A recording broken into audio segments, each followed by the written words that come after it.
on the hidden elven stronghold and kingdom of Nargothrond, and what led to its downfall.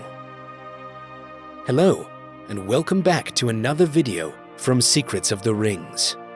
Today, we delve deep into the myths and legends of the great stronghold Nargothrond, one of the elves' last hideouts from Morgoth during the First Age of the world. Finrod Felagund, one of the noble elves of the Noldor, eldest son of Finarfin and also the brother of Galadriel, and also Egnor and Angrod, was an elf known for his just temperament, wisdom, and power.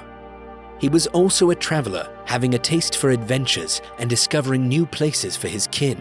In year 50 of the First Age, during one of his cousin's visits at Tolkien, Finrod and Turgon decided to partake in a journey together south.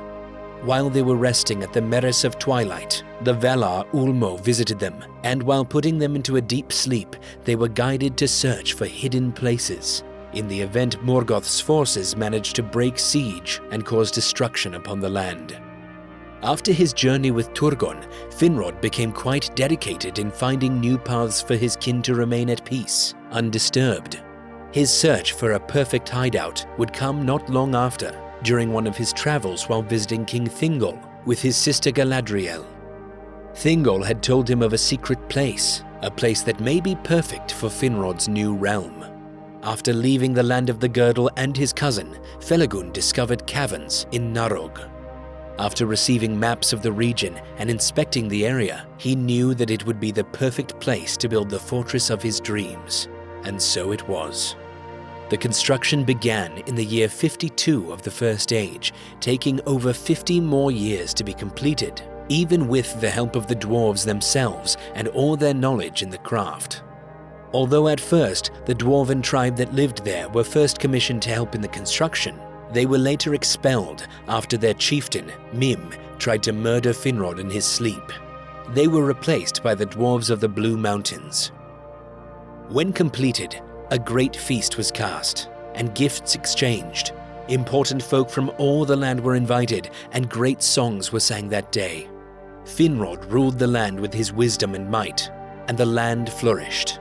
After defeat in the Dagor Bragolach, or the Battle of Sudden Flame, Finrod received and welcomed Celegorm and Curufin, sons of Feanor, his relatives. But after the treacherous acts of Morgoth with Beren, Finrod chose to aid in his quest for the Silmarils, handing the kingdom to Orodreth. Although a good leader, Orodreth did not possess the same power, wisdom, and might of his predecessor. Celegorm and Curufin possessed more power, might, and overall respect of the elves. And so Orodreth's reign began to fade, as the influence of the sons of Feanor grew stronger within the stronghold. After the death of Finrod in the year 465 of the First Age, the kingdom began to go more and more towards direct confrontation. The kingdom remained independent and decided to forsake their secrecy and go on an open campaign against Morgoth's forces. This after Turin Turambar came to Nargothrond and became one of its main champions. He also guided the construction of the bridge, built a passage for the elven host to cross the river Narog more easily, as the main battles occurred at Talath Dirnen. After the construction of the bridge, it was a matter of time for Morgoth's forces to pinpoint the elves' location, and so they did. During the year 495 of the First Age, King Orodreth received news from Círdan that Morgoth's forces were coming after storming Aethel Sirion.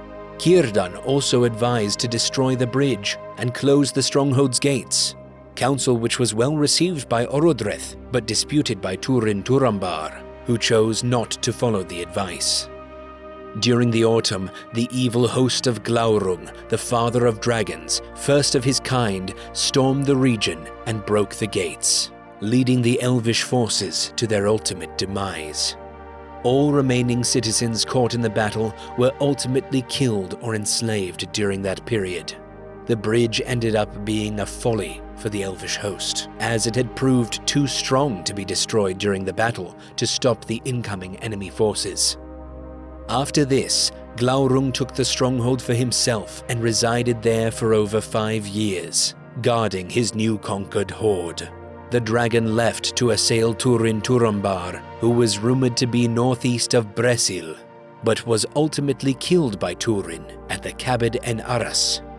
And so remained the last days of Nargothrond, pillaged, utterly occupied and sacked by the enemy, until its last days of the First Age, when, during the War of Wrath, it sank beneath the oceans, along with the rest of the continent of Beleriand.